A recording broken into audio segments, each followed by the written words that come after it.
The 2022-23 Ballon d'Or is officially finished. We know who won, we know who got second place, and in today's video, I'm going to be talking about the top 30 players and giving you guys my opinions, my thoughts, if I think any players should have won higher or lower on the ranking, and obviously at the end, I'm going to talk about if I think the winner was deserving of the Ballon d'Or. Before we get into this video, I just want to say that all of these players had fantastic seasons. They all deserve to be here, and even if I move them up or down, that doesn't change the fact that they were incredible last season. So without further ado, let's get right into this video. The first set of players we have is in 30th place, Ruben Dias, tied in 28th place, Martin Odegaard and Randal Kolo Muani, in 27th place, Nicolo Barella, and in 26th place, Jamal Musiala. I personally think that there are two big mistakes in these first 5 players. First, I don't think Ruben Dias deserves to be in 30th place. I think he deserves to be much higher than that.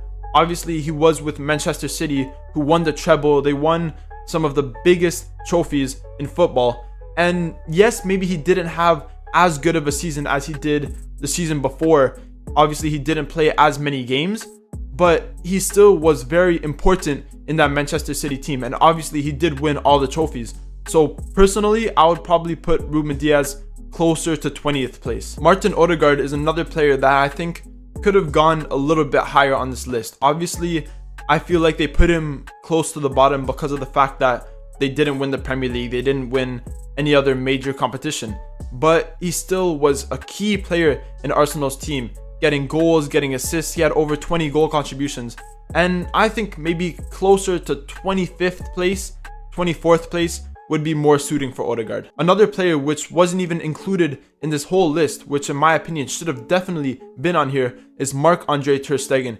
He had an incredible season last year with Barcelona. Obviously, they did win the La Liga, and he was one of the main reasons why. He kept 26 clean sheets last season and only conceded 18 goals in the whole season. He was one of the best goalkeepers last season. So I just wanted to give a shout out to him because I really think he deserved a spot on this list. Moving on, in 26th place, we had Josko Gvardiol. In 24th place, Bukayo Saka. 23rd place, Andre Onana. 22nd place, Kim Min-jae. And finally, at 21st place, Antoine Griezmann. Within this first bracket of players, I see a lot of problems.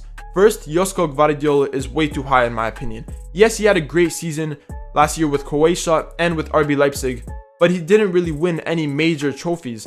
And for that reason alone, I think he deserves to be in 30th place or maybe not even on this list. Bukayo Saka is way too low. He had an incredible season last year with Arsenal. He was the key player on that team. He was one of their main players that helped them throughout the whole season. So putting him at 24th place, in my opinion, is pretty disrespectful. I would have put him probably around 16th or 17th place. And finally, I also think Antoine Griezmann deserves to be higher on this list.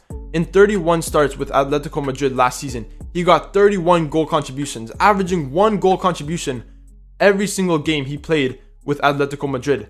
And in the World Cup, he was also incredible, got a few assists, and obviously was in that France team that made it to the finals. So for those reasons alone, I would probably put Antoine Griezmann close to the top 10. I think he was a very great player last season. Moving on to the next bracket of players. In 20th place, we have Lautaro Martinez. 19th place, Harry Kane.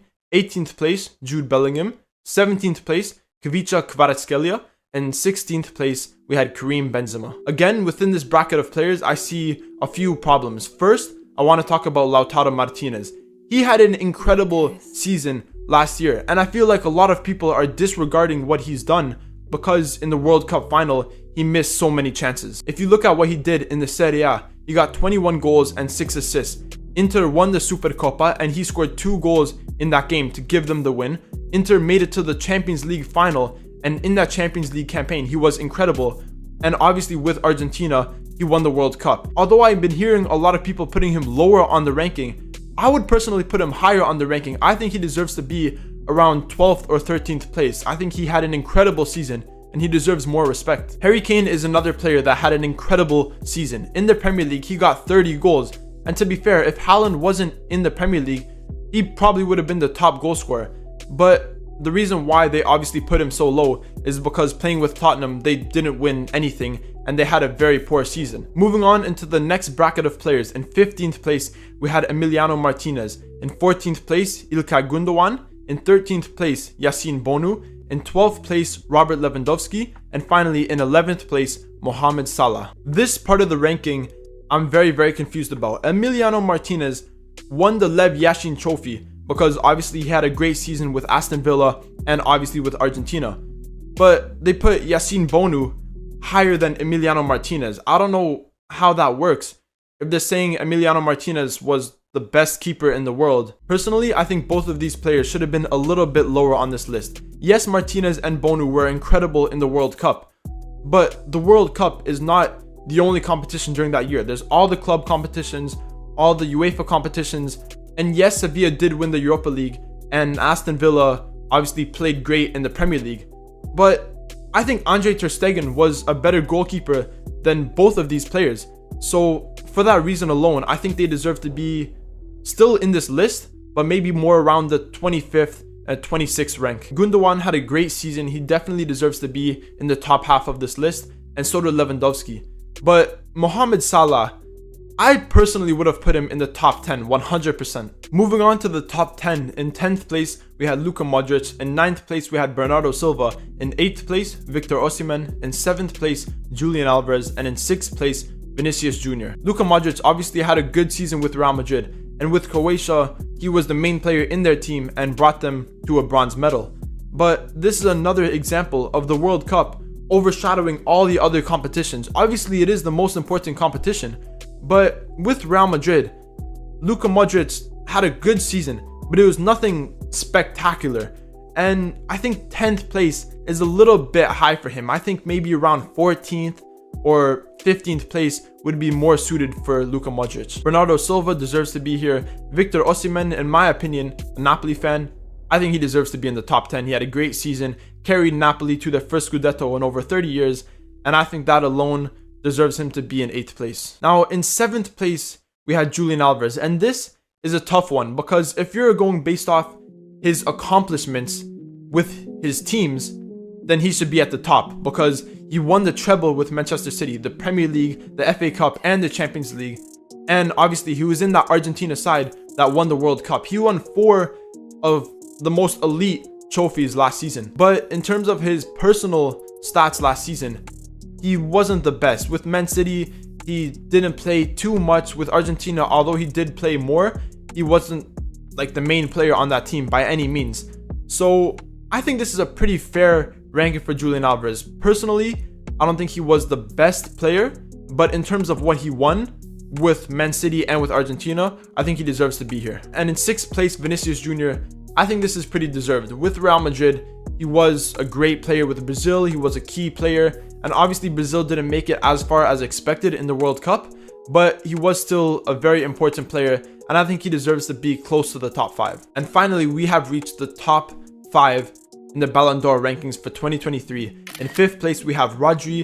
In 4th place, Kevin De Bruyne. In 3rd place, Kylian Mbappe. In 2nd place, Erling Haaland. And in 1st place, we have Lionel Messi. First off, Rodri in 5th place, I think is a good ranking. I feel like a lot of people would have disrespected Rodri, put him at maybe 10th place. But in my opinion, he was one of the best midfielders last season with Manchester City. The amount of contributions he had, especially in the semi-finals, in the finals of the Champions League, he was incredibly important in that team.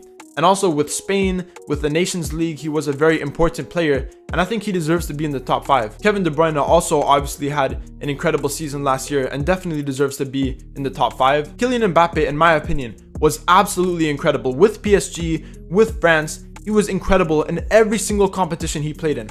And I'm going to say this right now, if France won that World Cup, if they won that final against Argentina, Mbappe would 100% win the Ballon d'Or, and I don't even think Messi would be in the top 5. That final performance by Mbappe was something that I've never seen before. 3 goals in that final. He was incredible. He was the main player for France, and if France won it, like I said, he would have definitely won the Ballon d'Or, 100%. Moving into 2nd place, we had Erling Haaland, and in 1st place, Lionel Messi. Now this is a topic of a lot of controversy. I've been hearing a lot of people say that Erling Haaland deserves it. A lot of people say that Messi deserves it. And personally, I think it just depends on which competitions you value more. Obviously, if you look at internationally, Messi won the World Cup and he was a key player in Argentina's team. But the thing about Haaland is he will never get those same opportunities just because he plays with Norway. But if you look at club competitions, Haaland was definitely better. First of all, he plays in a much tougher league with much more competition in the Premier League compared to Messi's Ligue 1. And I'm not saying Messi played bad in the Ligue 1. He still played phenomenally. He got over 30 goal contributions. But Haaland, in his first season with Manchester City, he broke the all-time Premier League goal scoring record, scoring, I'm pretty sure it was 36 goals. He won the FA Cup, he won the Premier League, and he won the Champions League. He got 3 major trophies that season. So if you look at the club competitions, Haaland was definitely clear of Messi. So my personal opinion is, I think Haaland should have won and would have won the Ballon d'Or if he played better in some of his final games. In the FA Cup final, in the Champions League final, he was very quiet compared to obviously Messi's World Cup final, where he was one of the best players in that game. So for that reason, I do think Messi just edges it over Haaland. Like I said, I think they both deserve it. And if Haaland won this Ballon d'Or, I wouldn't be mad. I would be like, he definitely deserves it. He had an incredible season. But like I said, if Haaland scored in one of those finals, I think he would have won.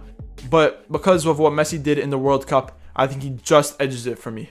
And that is the end of my video, where I looked at the top 30 ranking for the Ballon d'Or for the 2022-23 season. I gave you my thoughts, my opinions, if I think a player should have won higher or lower on this list. But what I want you guys to do is leave a comment down below telling me if you disagree with me or if you agree with me, if you think Haaland should have won it, if you think Messi deserves it. And obviously, if you did enjoy this video, remember to leave a like, comment, subscribe, all that good stuff, and stay tuned for more videos.